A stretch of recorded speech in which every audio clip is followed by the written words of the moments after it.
À Sainte-Marie, il y a ceux qui sortent toujours masqués et qui ne sont pas prêts de changer leurs habitudes. D'autres ont fait tomber le masque depuis quelque temps. Les 8 nouveaux cas de Covid-19 en provenance de Mayotte et de l'Hexagone suscitent l'indifférence chez les uns et la peur chez les autres. Les gens qui viennent emportent la maladie et que nous on attrape parce qu'ici il n'y a pas ça. Toutes ces maladies sont emportées déjà. Donc on a peur.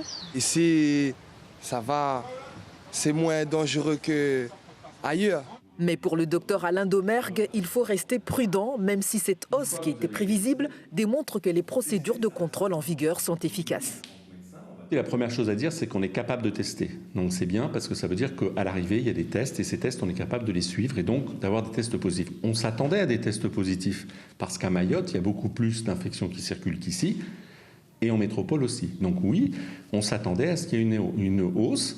Celle-ci est élevée et il faut espérer que ce soit complètement sporadique, juste une fois aussi élevé et que ça va rediminuer. Reste à présent à observer ce phénomène pendant 2 à 3 semaines avec 14 vols hebdomadaires à l'heure actuelle. Mais qu'en sera-t-il le 10 juillet prochain avec 30 vols par semaine?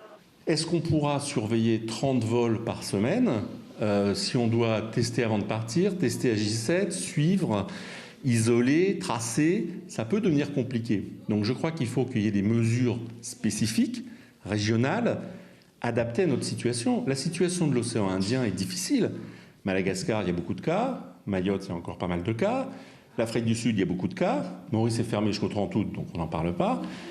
Et en métropole, il y a des clusters. Des structures plus importantes de dépistage, de suivi, de traçage et d'isolement seront nécessaires, dit-il, pour répondre aux nouveaux flux de voyageurs dans l'île.